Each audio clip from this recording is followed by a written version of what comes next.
Well, Roger, I mean, it's an honor to have you on the show today. Like you're like a brother to me. We've been working together for years now. I mean, I Facts. get I get to meet a lot of people doing the podcast and people I wouldn't get to normally, cross paths with. But to have somebody like you who's like a brother to me is incredible.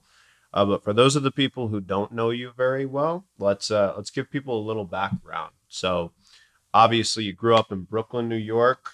Let's tell them a little bit about that. What was life like for you growing up? Life was awesome, honestly, and thanks for having me here. By the way, Yeah. life was awesome. Very, very close knit group in Brooklyn. Have you been to Brooklyn? I have been there once or twice. Yeah. Yes. What was your experience? So it was just the touristy stuff. So I didn't Yeah, really get the full experience. Brooklyn has the best. The culture in Brooklyn is amazing. I had the most amazing friends. Very, very close. Uh, Playing tag in the street, playing football, basketball every single day was amazing. Yeah. Yeah, I couldn't have asked for a better childhood in Brooklyn. That's awesome. Yeah. And your parents, I've gotten to meet your mom and your dad. They're awesome. Yep. What did your parents do for work? Well, my parents did multiple things. My dad was actually a banker. So Okay. my dad was a banker growing up. And then he transitioned to head of security for school safety. Yep. My mom, for as long as I can remember, my mom was she was a caretaker, like a babysitter for a very nice family, and then she transitioned over to security with my dad. So they Yeah. actually worked in the same industry at one point, Nice. and they both retired from school safety as well. It's awesome. Yep. And then for you, I think you told me your first real passion growing up was violin, right? Yeah. I was actually a violinist. I started violin when I was 5. Yeah. That's crazy. It's Yeah. still just hard for me to imagine because I got to meet buff, jacked, tatted up Roger. So to picture you with a violin at the age of 5 is hard for me, but I'm Yeah. gonna try. It was a great experience. I actually my parents wanted me to be very well versed. Yeah. And I picked up the violin. We all had to pick up an instrument. So when I did the violin, started at 5 and I played till the age of 18. So I played 13 years and I had 2 years in Carnegie Hall. Damn. I played 2 years in Carnegie Hall. So Yeah. you were good. Yeah, I was a principal player. Wow. So like there's second violin and first violin. Yeah. I did second violin. So I was first seat when I played Carnegie Hall. I was on the outer side, so like the crowd can see you and stuff. Wow. I was the little guy waving to my parents at Carnegie Hall. It's pretty cool. Nice.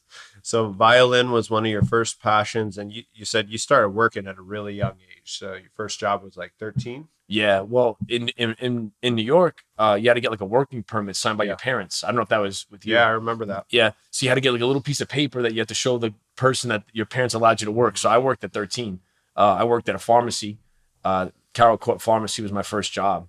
And I was a stock boy, broke boxes, did all that stuff, stocked shelves and all that. Did deliveries. It was great. Nice. But one of the best experiences. That's awesome. And Yeah.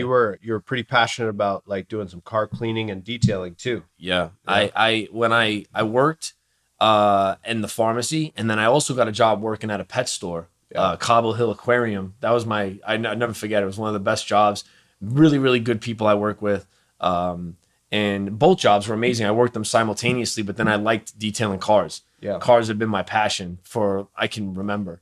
And I kind of got my side business. I'd walk around the neighborhood with like a bucket of water, wax, and I would always be ready to, clean cars and stuff in my neighborhood. And I was always asked the older guys in the park that I played basketball with, "Could I clean your car? Could I clean your car?" Yeah. And it was a lot of fun. I Nice. enjoyed it. Yeah. And then I decided to make a business out of it. And then I would always keep my cars clean. And it was just one of those things. Yeah. Yeah. I think working at a young age like that is so important. I mean, you're a father now. You've got your daughter Brooklyn. Yep. You've got a bunch of other children, stepchildren as well that you've got in your family. Even got a granddaughter at this point. Hard to imagine, but Grandpa Roger. I know, right? But like that principle of working, I'm sure me and you both agree that that was very shaped the way that we look at business today. So is that something you want to stick with your kids? You want to have them working at a young age? Or? Yeah, I'm proud of all my kids, my stepkids. They all have great jobs. They're all going into jobs. They're I'm proud of all of them. Yeah. I'm proud of my little one. She always kind of kind of models after me. Yeah. Yeah, it's pretty awesome. I think working at a young age really just instills a good sense of behaviors and a good sense of discipline. Yeah. I mean, I think that discipline is what kind of gets you to a different level. I think people that have good discipline starting out at a young age carries it over, Yeah. and they're able to kind of, influence a lot of people with that. So yeah. Yeah, that's awesome. And so after you got to be a teenager, you started first job out of high school was on Wall Street, right? Well, I worked, yes. So I actually was working at the pharmacy and the pet store. Okay. And then I got offered a job working on Wall Street, basically cold calling leads and stuff. I wanted to get my Series 7 license. Yeah. Obviously, that wasn't in the cards for me, but it was a really good discipline. And I worked with a guy, and his mentality kind of stuck with me. And I never forget, he had told me, and I've used this in a lot of my my mentorship classes that I've done with the company with AO, that you work 2 years of your life like nobody would, so you can live the rest of your life like nobody can. Yeah. And that's I think we've talked about that several times. I think that's a really important message that we can always convey.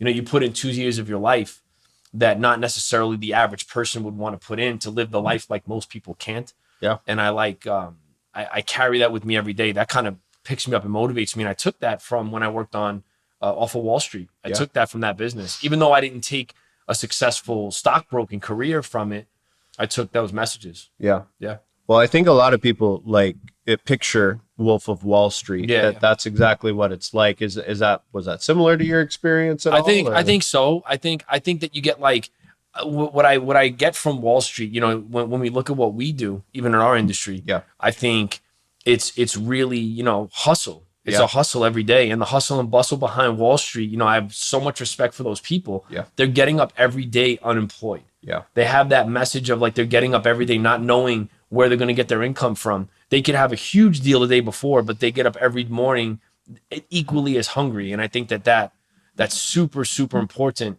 Being an entrepreneur and doing what we do. Yeah. Come in with that mindset of you're fighting for your meal every day. No matter how much money you have in the bank, no matter how much you have in residuals, no matter how much money you could be making the following week, every day is a new day to be great, and that's kind of what that kind of teaches me to do.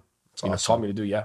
So you're on Wall Street for a bit. Yep. You decided it wasn't where you wanted to go long term. Yep. And then at that point you got into retail sales mostly. Yeah, I was one of those typical, went to high school, went to college, got a business degree in college, kind of was working at a very young age, had that discipline to study, go to school, all that stuff. I played a lot of basketball too. So I was a basketball player and, never any played a lot of leagues and did a lot of things like that. Tried out for college, wasn't quite as good enough to make it. But, I always wanted to get into a career. I always said, I'm going to be a manager. So I went into retail. Yeah. So my first job, legitimately was as a manager was at Dr. J's in Newark, New Jersey. Mm-hmm. I never forget it. I bought my first diamond pendant from a jeweler in Brooklyn, and he was one of the partners of Dr. J's. Dr. J's, if you're not familiar with Dr. J's, it was like a sporting goods family-owned brand, and they offered me my first management position. So I would take the train every day, 2 hours, to go to my store to open it up in Newark, New Jersey. Wow. Yep. And Newark, New Jersey is not the best neighborhood. Yeah. It's not the worst, but not the best. Mm-hmm. But I would take the train every single day to Newark, New Jersey. I would open up my store. I would get my management experience and all those things. And that was my first management job in retail. Nice. I was doing visuals. I was doing sales. I was managing a team. I took that experience and then I transitioned over to Banana Republic. Nice. Now, Banana Republic was my, higher end clothing. And then I stayed at Banana Republic for almost 7 years. I was with that company for a very long time. I worked in World Trade Center as well. Yeah. So I was in World Trade Center that day. 9/11. You were in the World Trade Center on 9/11. Yeah, I was actually in the building when the first plane hit. I was downstairs between World Trade Center 1 and 2. There was a concourse where all the stores were, like the mall. Yeah. So I was in between. That's my tattoo, 9/11. Jeez. That's my 9/11 tattoo. I was in the building. Don't speak about it too much. I was one of the fortunate ones, so I rarely ever talk about it. Wow. I don't mind giving my perspective because I was there. I was there for the time, but there were a lot of people, rest in peace, everyone that was there that, had, Sure. losses and stuff. Yeah. But there was, it was, very, very tragic that day. Yeah. You know? So what happened? The plane hit the building, and Yeah. you were just, it was an average day at work. Yeah, I was just there doing stock and doing my normal stuff. I was there at 5:45 in the morning. Yeah. The plane hit, the times that it did, and then, left, got out of the building. The second plane had hit not too shortly after when we were up the block from the building. Didn't know what it was still. And then both buildings fell when we were in the city, me, and the people that I was with, and then we just ran back to Brooklyn. Jeez. Yep. So it was, but everybody that day, I mean, all those people that, that's why I have such a respect for what we do, to be honest. I mean, all the firefighters that we service in our industry and stuff like that, those police officers, they're all heroes. Yeah. Every single one of them were heroes that day.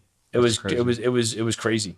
Yeah. Crazy. Well, it's something that, I think every single person who's an American, at least, remembers exactly where they were on that day. Yeah. But for you to be somebody who was actually right there, Yeah. that hits different. I'm yeah, sure. a little bit. I mean, I think it gives me a little bit more of a well-rounded, like, respect for life in certain areas.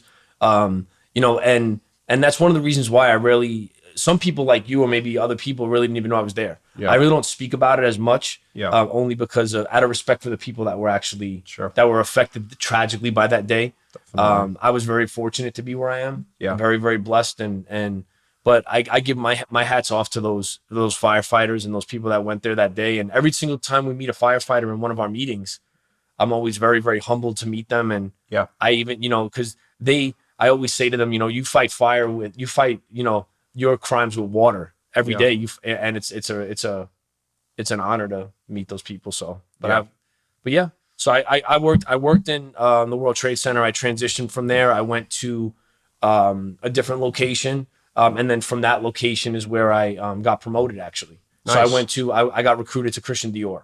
Okay. Yep. So Christian Dior was a step up for you at this point. Yeah. Yes. Christian Dior was definitely a step up.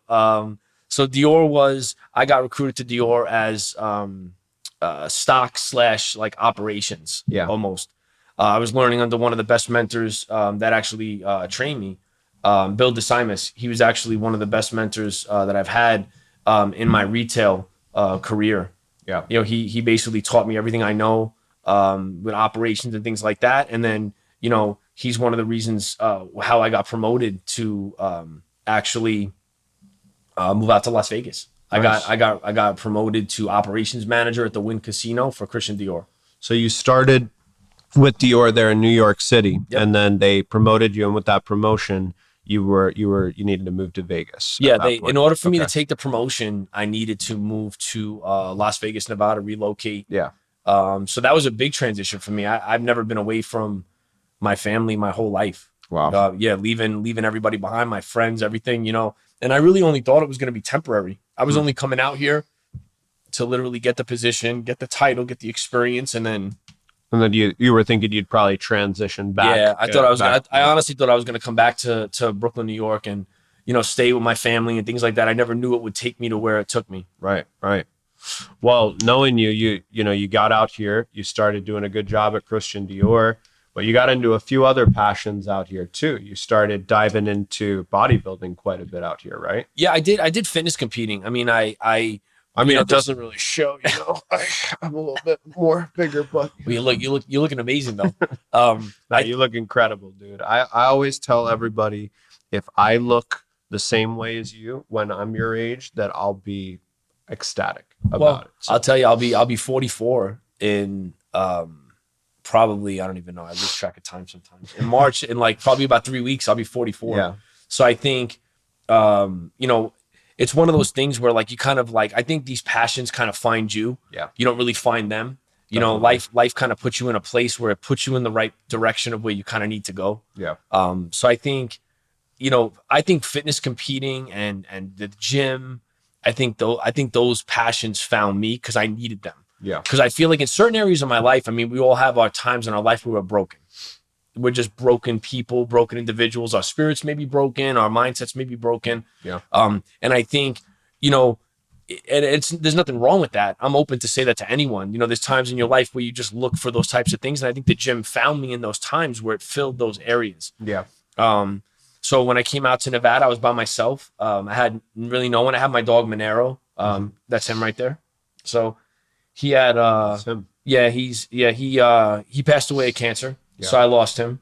But he was my first, like my only friend out here for years. I had come and, you know, very people coming in and out of my life. Dated into, you know, every now and again.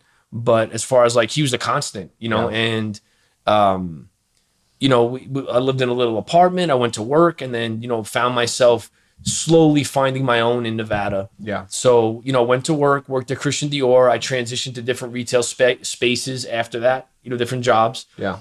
Found the gym, went to the gym and decided that fitness competing was going to be something that I was going to pursue. Yeah. As almost like a career and like you training. needed a healthy, needed a healthy outlet, something to plug all that energy into. Yeah. And, okay. So what did it start like? What was, you know, when you were, I mean, I'm sure at that point you weren't in great shape when you're just getting started.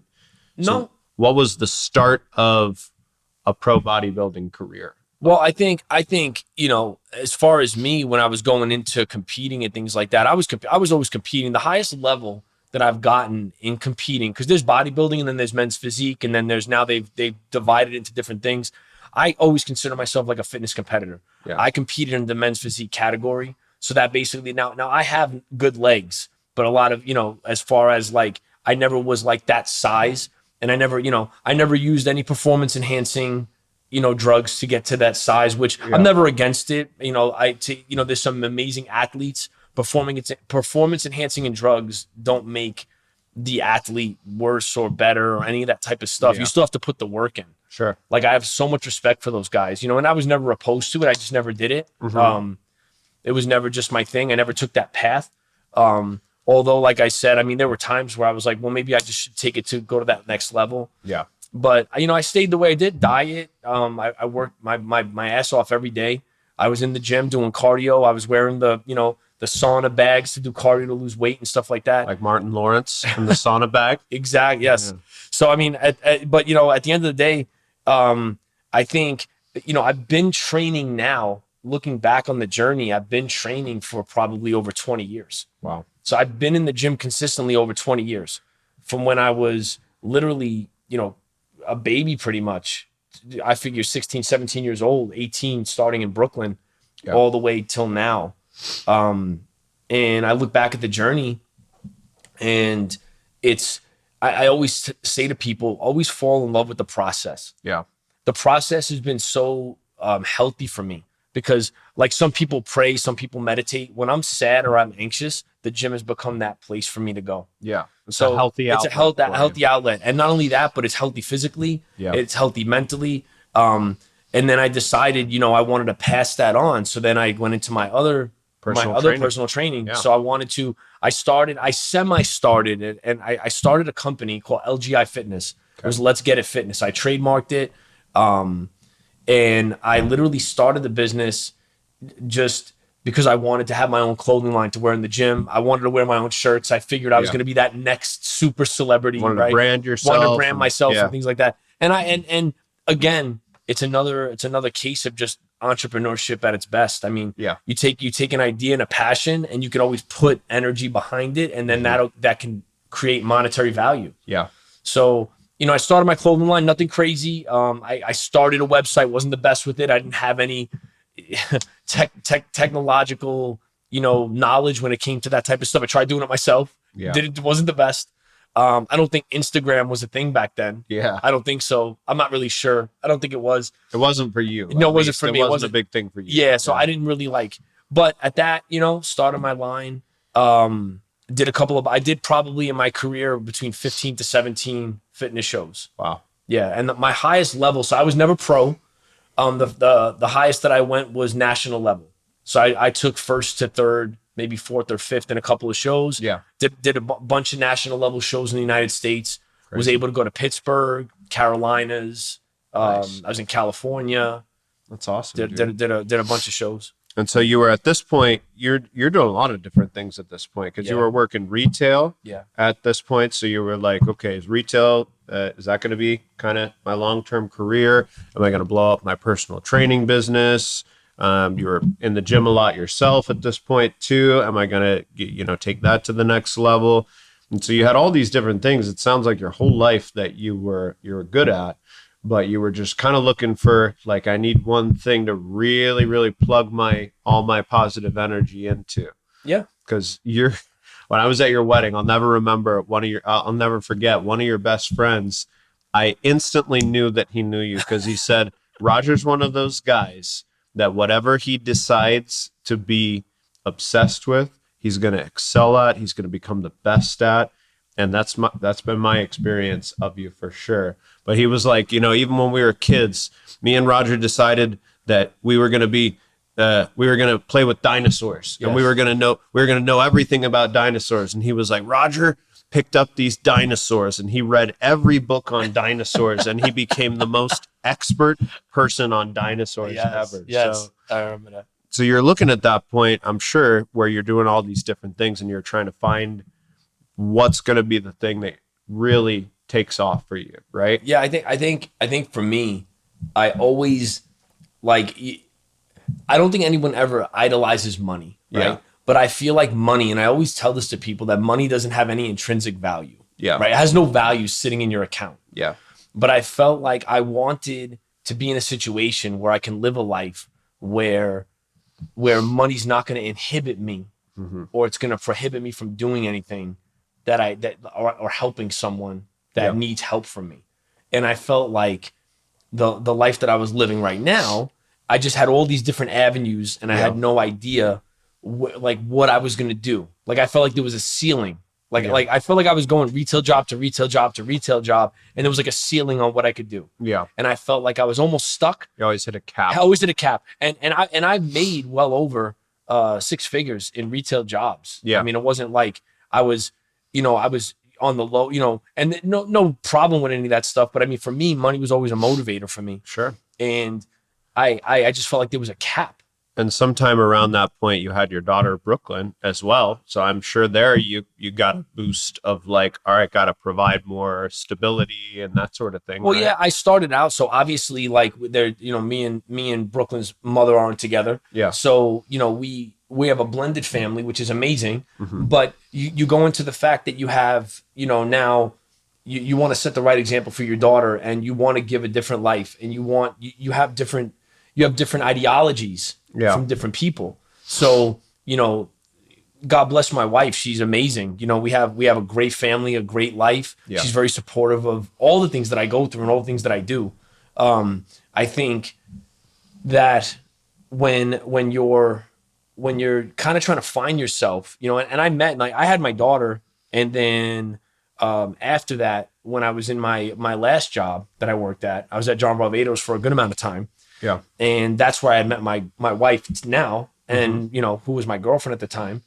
And you go through this weird transition where I got laid off at John Barbados. Yeah. And that's kind of how I found AO. Right. When I went into life insurance. Yeah. I got laid off, and we kind of had to figure out things. Now you're with a partner. We weren't married at the time, but now you're with a partner. You have a daughter. You're just getting to know 3 beautiful individuals, my wife's kids, and then her granddaughter, and then now you're unemployed. Yeah. So that's scary. Tough. It was a scary moment for me.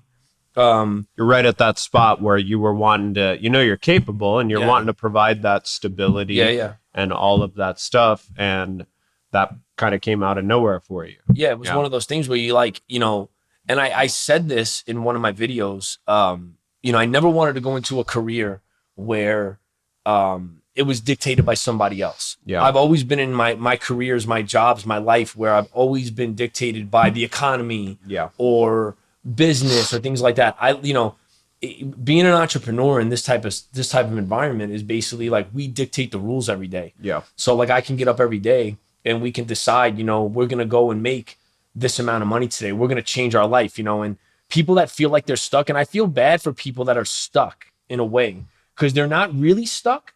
It's more mentally. Yeah. It's not, no one's really stuck. They've because decided they're stuck. Yeah, they've decided that they're stuck in certain situations, right?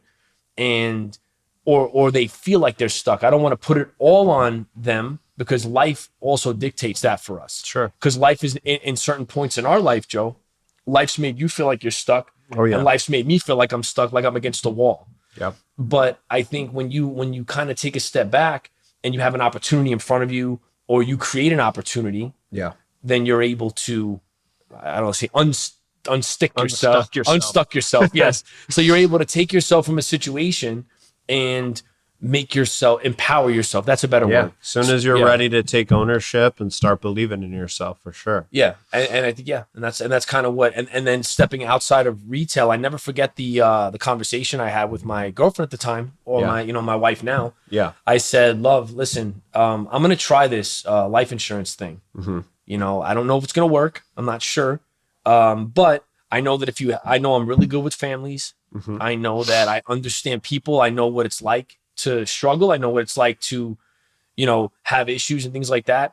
And I know that I can be relatable because I know every family, just like I've struggled, they struggle. I know I can relate to people. So I'm going to try this business.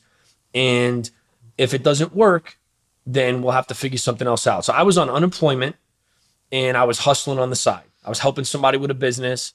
Yep. I was making money just to get us by. And then I came across the ad. And I was actually on Craigslist.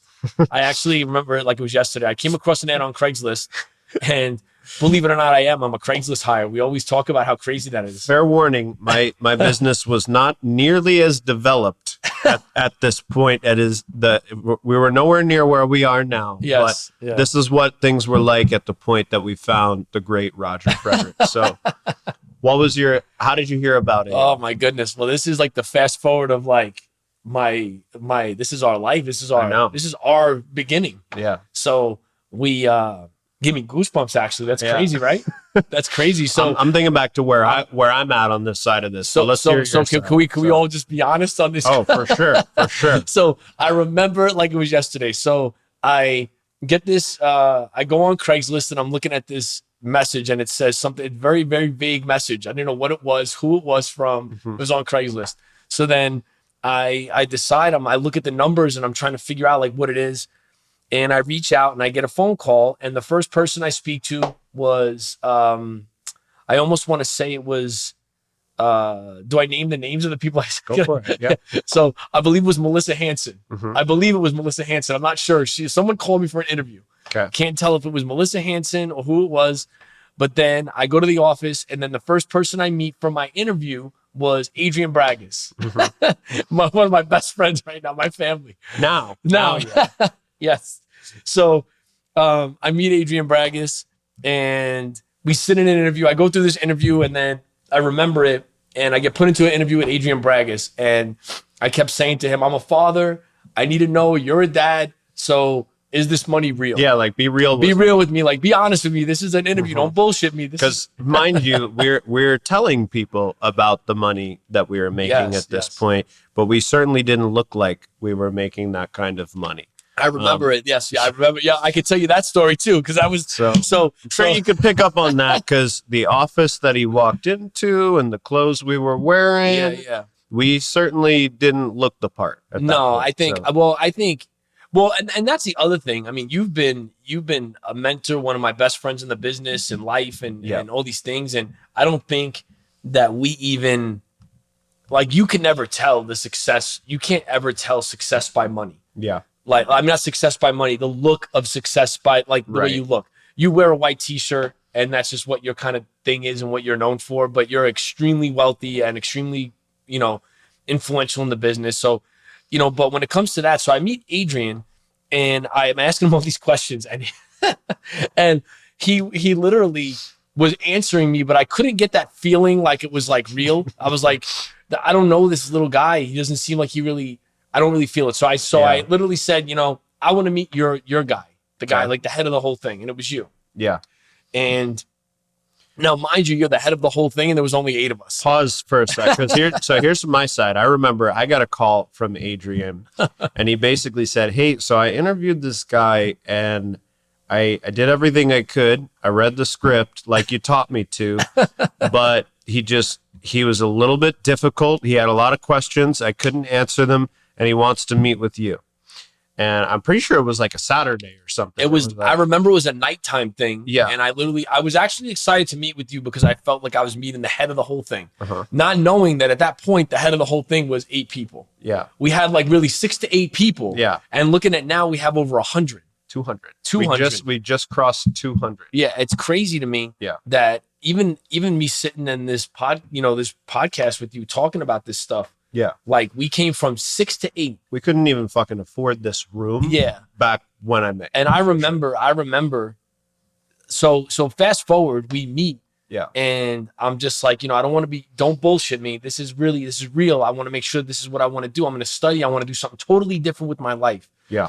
And I want to plug myself into something and get my full potential. You were like intrigued, Yeah. but you still needed to be like sold. You needed that confidence. A little like, bit. Yeah. I I needed to feel like secure because you got to realize something. A job or employment is like a relationship. So I just had a breakup. Yeah. I just came from being laid off. Mm-hmm. And I'm like, I just had a really bad relationship with a previous, and I don't want to go into another one where I'm like, oh my God, is this real? Yeah. So fast forward, you went over everything with me and I signed up. I got so it took almost 3 interviews. Closed him. So you close Raj, I remember. And I'm the closer. Yeah. And you close me. I closed. So, and I'm glad you did. And I'll never forget too that you said something into your interview that I hear all the time, but I never see people back it up. Okay. He looked at me after we agreed. We said, all right, let's do it. Let's do this. Let's partner up. And he said, I'm going to be the most successful sales rep that you ever work with. I'm going to make more money than anybody you've ever worked with before. And I remember thinking like, I've heard that 30 times before and I've always been let down. So I didn't believe it. Yeah. And you backed it up. Well, Over the last 5-6 years, you've absolutely backed that up. Well, I'll tell you, you know what? It's one of those things, when you we signed the deal and I started studying. It took me about a month to pass my test. I was following up, thank God Lena was on top of me. We only had Lena, me, and you. I remember it. And she was and I would have to tell you to tell Lena to leave me alone. I remember it. So he's studying for his insurance license. And I had Lena, one of my partners who helps run the administrative side of everything. She would follow up with people. And I remember you texting me outside of the group text saying like, who the hell is this person to tell me I'm not studying? And I was like, well, are you studying? Did you study today? And you were like, yeah, great. Well, I'm going to study more tomorrow. Yeah. Yeah. It was, what's funny? I'm not a good reader. Yeah. Total transparency to everyone. Yeah. Success is success. I'm not a good reader. Not a good, book studying person. I have to read a lot. Yeah. I have to read things over. So in college, truth be told, my junior year in college, I actually had a 1.7 GPA. Yeah. In one semester or not. I literally was the worst. I'd rather play basketball and lift weights and hang out in the gym, right? Yeah. So I came back and I ended up graduating in my major with over a 3.7, 3.8, right? Yeah. So I came back because, setbacks are only setups for comebacks. Mm-hmm. That's just what it is. So people that are ever failing in life, setbacks are only setups for comebacks all the time. Yep. So I looked at myself, I looked at where I was in life and I said, enough of that. We got to get it done. Yeah. Same discipline I use for everything I use for that. So sure. Fast forward now, reading's not my strong suit. So my goals or my targets this year are to read, consistently read. It's almost like you mean for personal read books, books and things. I like to read and exercise my mind, not only my body. So reading was hard for me. So every time Linda would follow up with me, I'd be like, this girl has to leave me alone. Yeah. I can't have this girl text me one more time if I read a chapter today because I'm going to lose my mind, right? But I would I know it's funny, but and then fast forward now, she's like my right hand with certain things. Yeah. So looking at it, it's an accountability part, but I would literally go to UNLV. I'd have to go to UNLV. I would tell my girlfriend at the time, I'd say, I'm going to go to UNLV and I'm going to study today. I'm going to get it done. And I passed the first time. Yep. So I got an 80 out of 80 and passed my license. You beat me. I failed at my first time. I failed at my first time. And then I passed it my second time by 1 point. That's what I got an 80. So I guess I passed it on the money. So passed my exam, told my girlfriend that. I remember it too, because it was raining out that day. Yeah. And I was laying on the couch, laying back, looking at my phone, and I said, oh my God, I passed. So right then and there, I was like, I'm going to get this career going. And I wanted to get my leads going, and I wanted to understand the business. Yeah. And I think that what separates me from a lot of the agents, I mean, I'm a manager now as well, but a lot of the agents, I'm okay with being uncomfortable, because I know that I need to study it and become a perfectionist at my craft. So I wanted the leads, I wanted the scripts. And back in the day, if we even look at the dynamics from now to then, I wasn't even allowed to have leads until I shot a video. Until you were in the field with me, until we memorized the 7 to 8 page script to learn the business. Because back then we used to actually meet with people in person. So we'd be driving around Vegas, meeting with clients at their homes, meeting with clients at other places, stuff like that, because we had to meet in person. This is before, there was DocuSign and stuff that all the technology that allows us to work from home and work virtual like we do today. But we had to memorize that script, because that was our performance. But that's the thing, though. I always mentor agents even till this day. Like, you need to, we're not acting, because that's not what we're doing, but we're performing a script where we're, letting clients know what we're able to do for them and things like that. And we're putting it in a way where it's duplicatable, so we can train other agents on it. But you need to know the script. So memorizing it for me, in the beginning, just put me in a good place, because I knew I was going to be number one.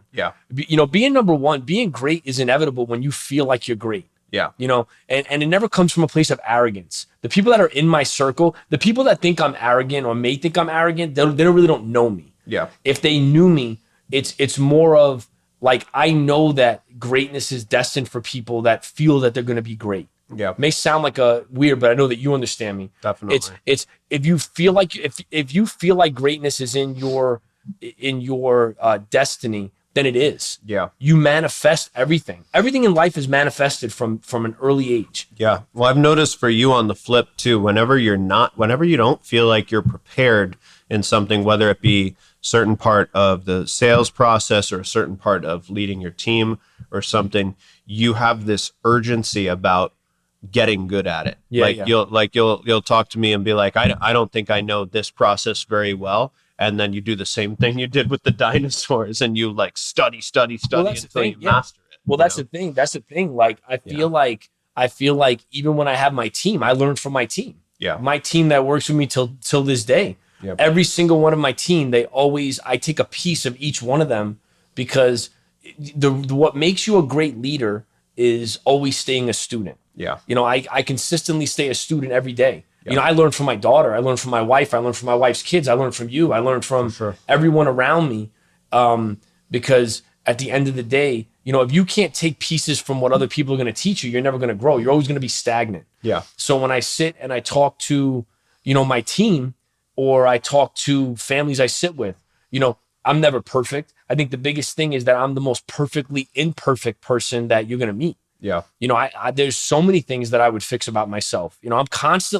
I think that you can say, I'm on the phone with you probably 5-6 times a day. I'm constantly giving myself rough feedback where you're like, Roger, give yourself a break. And I'm like, so when I'm not good at something, I think the biggest thing that made me good in this industry is the constant, obsession with becoming great. Because I think that certain obsessions aren't good to have. They could be unhealthy. I think personally, in my opinion, the obsession to be great is a healthy obsession. Definitely. I think it's going to strive you to go against the grain. It's going to strive you to fight against your demons that you may be fighting against. Whether it be addictions, whether it be personal problems, mental problems, emotional problems, it's going to push you. Whether it be physical problems, become the best version of yourself. 100%. For sure. Well, that's what you're constantly working on, becoming the best version of yourself, mentally, in business, your body, everything. I can definitely say that about you. So you passed the test. You went in the field. You trained with me a bit. You trained with Adrian mostly. You did quite a bit of work on your own also in the back end. So what were the first couple months like? Well, the first month in the business, I wrote about 26,000 ALP. The Yeah. first month in the business, I made $13,000. Crazy. So I was very, and a lot of people that are going to see this podcast for the first time, I really never spoke about. This is the first time that we're actually talking about money. Yeah. Which is fine. I'm okay with it now. It's been almost 5 years. So I'll be this July will be my 5th anniversary with the company. I've been here 5 years. Yep. So my first month with the company was pretty awesome. It was the first month I've ever relied on myself, and I came from literally selling my jewelry at that time to kind of make up for the fact that I didn't have any income. You came in hungry. I came in hungry, where I was like, you know what? I'm not going to be in a situation. Luckily enough, I had a very supportive, spouse or partner with me. Yeah. My girlfriend at the time actually said, if this doesn't work out, I'll get a second job until you figure things out. Like, That's awesome. The support was awesome, to start this business. Well, but everybody, for the most part, starts, in a, I don't want to say a losing streak, but there's a reason why people are here, and myself included. If what we were doing before was fulfilling us financially, we wouldn't need AO and what we need. But we come here because we do have that urgency of like, we got to start making some money, better money than we were making before. It's always for a good reason, like providing for your family like that. But you made $13K in your first month. That's pretty impressive. I think when it comes to the money, I think for me, and money doesn't motivate a lot of people, but for me, what motivates me about money is what it can do for me. And there's always that adage that I've heard, money doesn't change people. Yeah. You ever hear that? Yeah. So money never changes anyone. So I feel like becoming rich, money amplifies if you're a good person. It'll make you a better person. And if you're not a good person, money's just going to make you a worse person. Yeah. That's how I feel. That's my opinion. Now, other people may disagree with me, but that's just been my opinion. And I've heard it said by multiple people, and I agree with it. I feel like I have the ability in this lifetime, before God closes my eyes, to make a huge difference. Yeah. That's how I feel. And I feel like I want to leave a legacy behind me, because death, I don't know how you feel about death. Death scares me. Yeah. It's a very scary thing for me. So it's an anxiety that I've had my whole life. I was scared of death when I was 10, 11, 12, 13 years old, and it just goes to now. So it's funny that I'm in the life insurance industry, because that is a huge anxiety for me. And, the only way that I can feel good every day is knowing that when I reach my final resting place, that I leave something that's going to live forever behind me. Yeah. And I know that's a powerful thing to think about. Definitely. It's a powerful thing, Well, and I mean, for both of us, it's a huge, both obviously we're in life insurance. And so I know you love your wife and your family very, very much. I love my wife, Nina, very much too. And we both are, I know for a fact, we're both firm in practicing what we preach in terms of life insurance. Like, I drop dead here on this table, Nina's going to be set for life. I know Gloria's in the same position with all the things you have set up. So how does that help you to sell our product passionately to your clients? Well, I mean, I think when I sit with a family, I put myself in, I think when I started the business, Joe, I think it's transitioned a lot. Yeah. Like, I think, from reading the scripts to learning the scripts, I think that anybody that's watching this can understand that it's always from reading to learning to knowing to perfecting to now putting yourself in a situation where you're an advisor, to where then you become the professional. I've not only sold life insurance to families, but I've actually went to the funerals. I've serviced claims. Yeah. The things that I do that don't make me money, I always call it paying forward. Yeah. This business has evolved into something where I don't do things that just make me money. Yeah. The money inevitably comes. So I think I do practice what I preach. Yeah. Everything that we sell, when I sit with a family, they see my passion. They see that I'm only in it to help them.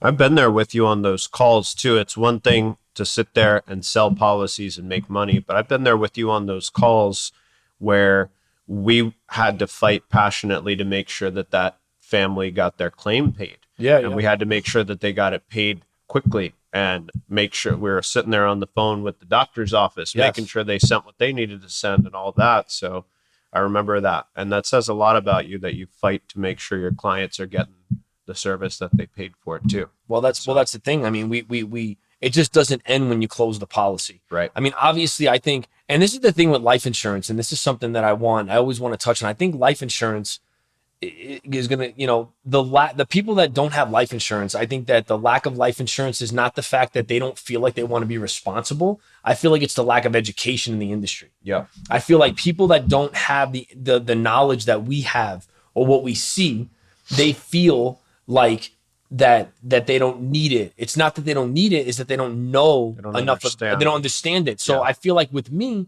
when I sit with someone and go over life benefits with them, I feel like the education piece is big. Yeah. So the scripts are one thing, and I feel like the education piece is super important. Definitely. To educate a family. And I feel like when I sit with a family, I think that's why my families continuously come back to me and they continuously want to deal with me. Yeah. Because education is huge. For sure. Yeah. Well, you've been here now coming up on 6 years. 5 years. Coming up on 5 years. 5 years in July. Yeah. Sorry. Yeah. So coming up on 5 years, you've accomplished some incredible things. I've seen you break weekly records in sales, monthly records in sales, some records with your team. You've had multiple months where you've made, I don't know if you are okay with I'm okay. I'm okay. So you had multiple months where you've made over 100K. You've done incredible. I remember biggest accomplishment, I think, probably is the year you did over 500K that year. I was number one that year. Yeah. Yeah. So number one in the company, incredible. But what are some of the things that you enjoy most about working at AO? I think the biggest thing with AO is the culture. Yeah. I feel like the mentorship, the culture, I feel like we're taking an industry where I think life insurance, and I can speak freely about this, I think life insurance is a misconception. There's a misconception with life insurance. Yeah. And I feel like we kind of take that misconception and we turn it into a positive, and I feel like, we're meeting families that need our services. We have some really, really good mentors in the business that help us. We have support from home office. We have, and that's what I feel like AO offers and what's offered me. Yeah. I came from a retail background. Yeah. And I basically learned a lot of things along the way.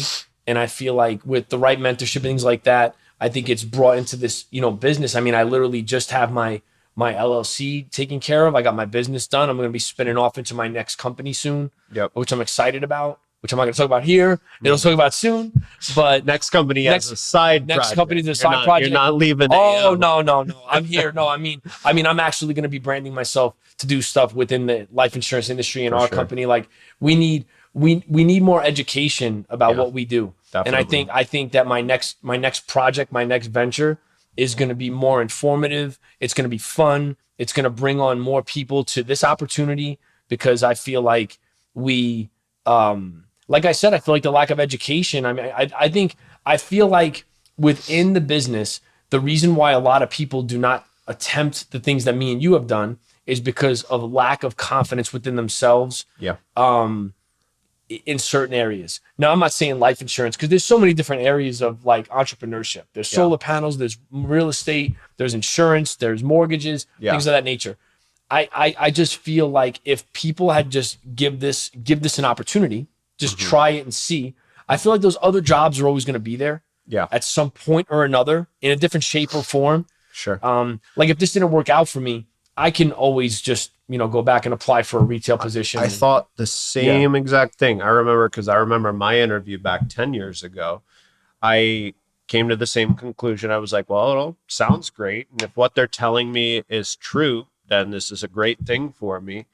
But at the end of the day, I didn't know, just like you didn't know, me and Adrian both could have been full of crap about everything we said.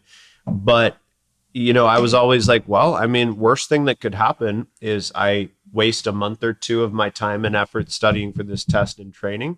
And if it's not what they say it is, I can go right back to cooking. I can go right back to another job, But that's the thing, what's funny about that is even in our best days, me and you have thought we're not going to do this. Yeah. We're always talking. I mean, we talk about the great, the better, what it is. We have our days where me and you more so and not. We've talked about, as far as like, I'm not having a great day today. What do you think? But at the end of the day, I think those are just tests. They're Yeah. all tests of when you continuously do the same thing over and over again, you're going to get the same result. So Yeah. when things get tough, when you go back to what's comfortable for you, you're going to consistently get the same results you got the last 15 years. So when things are uncomfortable for me and maybe money's not where it needs to be, which it's been that way. I mean, I've made decent money in this business, great For money in sure. this business. But am I a multi-millionaire yet? No, not really. Yeah. But I can honestly say that it's built a life for me, my family, and things of that nature where we're all in a really good place and we're happy. Is it easy? Not at all. Yeah. But nothing in life that's easy is worth having anyway. Yeah. That's the facts. If it's easy, if 9 times out of 10 if something's easy, it's most people can attain it and it's not worth really having. Right. So for me, if it gets hard for me, I want to dissect it and find out why is it hard. Yeah. If a Joe Tomanovich can be a chef and come into this business and be a millionaire or a multimillionaire, make multi-millions in the business, then I can do it too. Yeah. No knock on a Joe Tomanovich. No. But if someone like that can do it, then how? What is he doing? And I Yeah. think I think that's the mindset. I think this business has a level of humility. We have to be a little bit humble. Yeah. Because I look at people like for example, if me and you were in the gym together, which you started going, you look great. Thank you. If you're in the gym with me and we see someone that looks better than us, Mm-hmm. the humble thing to do would be to ask them what they're doing. Yeah. What's their diet like? What are their exercises? Exactly. Yeah. What are they doing? Yeah. Not many people are built that way. Right. I'm built that way. Yeah. So I'm built to ask the person ahead of me. Mm-hmm. So what are you doing different? If you're driving a Ferrari, a Bugatti, a Lamborghini, if you're in a certain house, I pass by your house and it's beautiful, or you're enjoying light time with your kid on the weekend, things like that, I would go up to someone and be like, what do you do for work? Yeah. Like, what do you do? I'd want to know, because those habits, you never know. You can ask the right question to the right person and you can get some insight to something that's going to help you in your life. And I think in this business, it's humbled me a lot because I rely on myself a lot more so than I've done it before. I rely on myself a lot. For sure. Well, you've accomplished so much so far in your first 5 years. What do the next couple of years look like for you? What are you working on now with AO? Well, right now, I'm a general agent. So general agent, meaning I have 6 to 7 agents right now working with me. I'm working with a great vendor. So I'm actually heavily recruiting, getting my team built up. I'll be taking my master general agent contract soon. And then I'm excited about that. So you're actively hiring right now? I'm actively hiring right now. Okay. So I'm taking agents, I'm taking applicants that are looking to get into the business and be mentored by me and things of that nature. Well, if anybody is like listening, what's kind of your ideal person that you like to work with? I like to work with someone that is self-reliant, that is easily coachable. I like someone that looks to not only better themselves, but see a vision for people around them. Yeah. Because this business is obviously bigger than us. At certain points, me and you have talked about this. We make enough money in this business when we're dialed in and working where we can help so many people around us. For sure. And I think that we have. I think that at the drop of a dime, if I ever needed you or you needed me, we're there in a second financially to help people. And I think that's an important thing. So I want people around to be, very selfless, coachable, and just open-minded to understanding that that you can be great. Yeah. I think that sometimes in life, people put that ceiling on themselves because we're taught that, you're as great as someone tells you can be. And I want people to kind of think outside the box a little bit and be very coachable, and also, responsible. Yeah. This is a very responsible schedule. A lot of times people say to you, I'm sure they've said it to you, must be nice. You hear that? You must be nice. You hear that old adage. Yeah. Well, that must be nice, Joe. You're in the Philippines and you made this amount of money. That must be nice. You're in Thailand, Joe. You made this amount of money. Yeah. But at the end of the day, I think that people need to have that mindset, that entrepreneur mindset, because being an entrepreneur and having your own schedule and being responsible for just you, is a little bit, there's more responsibility than having to work for someone else. Yeah. It's not, must be nice. You know, when I make, you know, on my biggest weeks in the business, I've made $29,000-$30,000 Yeah. in a week. And, you know, when people see that level of income, which I don't really talk about too much, only because I don't like that stigma of like money, money, money, money. Yeah. But realistically, like people will say, you know, must be nice. Yeah. But you've been with me those weeks. I know. 10 days straight. I see you work for it. 10 days straight to 11 days, you know, working Yeah. straight for the week and things. Well, the people watching us saying must be nice at this point, you should just know we're here. We're ready to teach you. Yeah. And we can teach you how to do that Yeah, too. for sure. If you simply just are ready to put in the work and ready to learn. So, Yeah. I mean, that's all it is. For sure. It is nice, actually. And it can be really nice for you too. So I say that with all due respect and humility. It is really nice. And we're ready to teach you how to make it nice too. Yeah. So, Yeah. I'm definitely open to coach. Yeah. Definitely taking on applicants. So like I said, I'm taking my contract. I'll be taking my MGA contract relatively soon, Yeah. which a lot of my people in the business have said to me, you know, it's been a long time coming, Raj. I mean, I'm in the business now, approaching $2 million. well, Written in the business. as far as your team though, you took the first like 2.5 years to really, really, really heavily focus on breaking personal production records. So you haven't been building a team for 5 years. No. That's been more a focus the last year or so. Yeah.